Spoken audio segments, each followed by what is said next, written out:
Se você pudesse observar a Terra do espaço no exato segundo em que a Terceira Guerra Mundial começasse, você não veria grandes explosões ou clarões imediatos. O que você veria seria o lento e progressivo apagar das luzes. Primeiro, o hemisfério norte perderia seu brilho artificial. Depois, as manchas luminosas das metrópoles ao redor do globo desapareceriam uma a uma, como se o planeta estivesse fechando os olhos para um pesadelo inevitável. Diferente das guerras do século passado, um conflito global hoje não é anunciado por trombetas ou discursos em rádio. Ele é um evento sistêmico, uma falha em cascata que transforma o milagre da civilização moderna em uma armadilha mortal em questão de horas. O campo de batalha não está mais em um lugar distante. Ele está no seu bolso, na fiação das suas paredes e no prato de comida que em poucos dias deixará de chegar à sua mesa. Nós vivemos sob a ilusão de que a tecnologia é uma armadura, mas na verdade ela é o nosso tendão de Aquiles.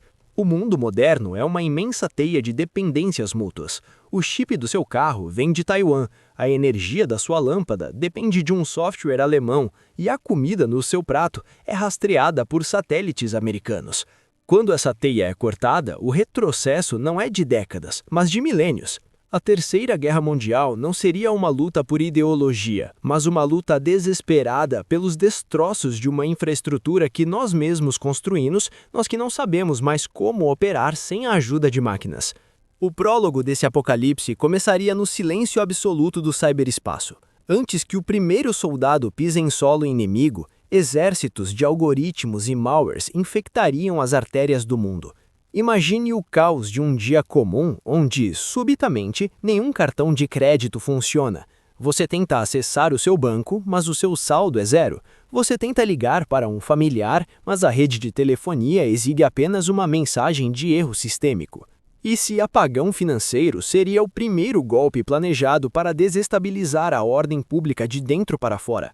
Sem dinheiro, o pânico se instala em menos de 6 horas. Supermercados seriam saqueados antes do pôr do sol. O governo, incapaz de se comunicar com a população, perderia sua autoridade instantaneamente. Simultaneamente, o ataque se moveria para a infraestrutura física através de códigos conhecidos como armas lógicas. Vírus sofisticados assumiriam o controle de usinas hidrelétricas e nucleares, forçando sobrecargas que explodiriam transformadores e derreteriam núcleos de resfriamento. Em questão de segundos, nações inteiras mergulhariam em uma escuridão que não teria conserto, pois as fábricas que produzem os transformadores substitutos também estariam sem energia. Sem eletricidade, as bombas d'água param de funcionar. Os hospitais, operando com geradores que dependem de combustível que não pode mais ser transportado, tornam-se antecâmaras da morte. A guerra moderna mata primeiro através da sede e da falta de oxigênio nos leitos de UTI. Enquanto as cidades mergulham no caos civil, os céus e os oceanos se tornariam um domínio de uma inteligência fria e sem rosto. A aviação tripulada, com os seus pilotos heróicos, daria lugar à eficiência absoluta do cálculo artificial. Enxames de drones, pequenos como insetos ou gigantescos como aviões de carga, ocupariam o horizonte. Essas máquinas não sentem medo, não hesitam diante de alvos civis e não precisam de sono. Equipadas com algoritmos de reconhecimento facial e térmico, elas transformariam cidades inteiras em zonas de exclusão biológica. Qualquer coisa que emita calor ou se mova acima de uma certa velocidade é identificada como alvo e eliminada em milissegundos.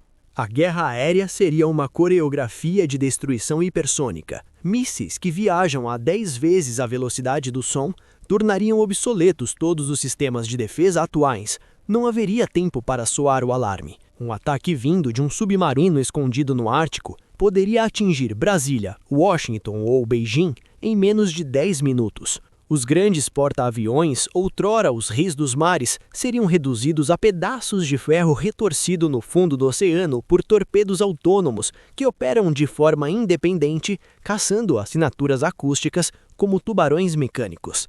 O mar, que sempre foi um caminho para o comércio, se tornaria uma barreira impassável, guardada por monstros de metal que nunca precisam subir à superfície. Após a primeira semana de conflito, a maior parte das mortes não viria de bombas, mas da biologia. O sistema de logística global, o chamado Just-in-Time, é o que mantém as cidades vivas. Sem internet e sem GPS, os navios param nos portos e os caminhões param nas estradas. O mundo tem, em média, apenas 3 dias de estoque de comida em suas prateleiras. No 4º dia, a fome deixa de ser uma estatística distante e se torna um motor de violência doméstica e civil. Cidades populosas se transformariam em armadilhas mortais. Sem esgoto tratado e sem coleta de lixo, doenças que a humanidade acreditava ter erradicado, como cólera e febre tifoide, ressurgiriam com uma vingança avassaladora, dizimando as populações urbanas que sobreviveram aos bombardeios iniciais. A desinformação seria o combustível final dessa fogueira.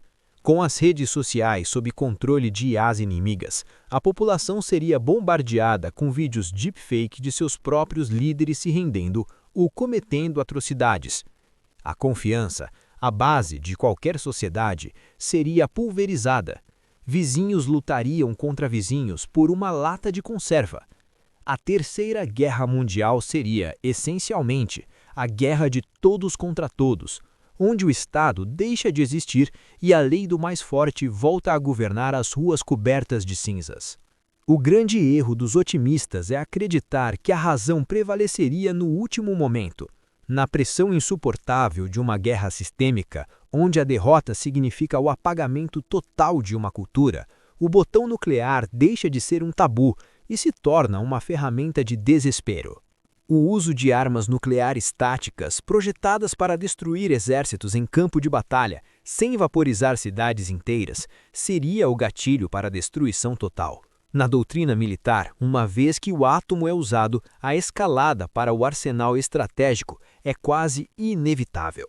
Em menos de 1 hora, mísseis balísticos intercontinentais cruzariam o espaço sideral antes de reentrar na atmosfera a velocidades astronômicas. As ogivas não atingiriam apenas centros militares, mas nós de comunicação e centros populacionais para garantir que o inimigo nunca mais possa se reconstruir. O clarão de 1000 sóis transformaria metrópoles em vidro. Mas o impacto imediato é apenas o começo. O verdadeiro horror é o que os cientistas chamam de inverno nuclear. A fumaça das cidades queimadas, ricas em polímeros e petróleo, subiria até a estratosfera, criando uma camada negra que o Sol não conseguiria atravessar por décadas. A temperatura global cairia 20, 30 graus. A chuva se tornaria ácida e negra. A fotossíntese pararia. O planeta, que antes era uma joia azul e verde, se tornaria um deserto cinzento e estéril. Nesse cenário apocalíptico, o hemisfério sul e especificamente o Brasil enfrentaria uma provação única. Longe dos alvos nucleares primários da OTAN e da Rússia, o país poderia sobreviver ao impacto inicial, mas se tornaria o lugar mais perigoso no mundo logo em seguida. Como o único lugar com reservas massivas de água doce, terras ainda capazes de produzir algum alimento e minérios essenciais, o Brasil deixaria de ser uma... A Terceira Guerra Mundial não terminaria com um tratado assinado em um palácio luxuoso em Paris ou Washington. Ela terminaria por exaustão e extinção técnica. Quando o último rádio parasse de transmitir por falta de baterias e a última fábrica de munição fosse destruída, o que restaria seria uma humanidade reduzida a menos de 10% de sua população original. Os grandes centros de conhecimento, universidades, servidores, bibliotecas, seriam apenas ruínas habitadas por ratos. O progresso de 10.000 anos seria deletado. Os sobreviventes viveriam em um mundo de silêncio sepulcral, onde a visão de um avião no céu seria tratada como uma lenda religiosa do passado. A tecnologia seria vista com medo e superstição. As gerações futuras olhariam para os destroços de nossos prédios de vidro e aço como nós olhamos para as pirâmides do Egito, monumentos de uma civilização de deuses que possuía poderes mágicos, mas que não teve a sabedoria para não destruir a si mesma.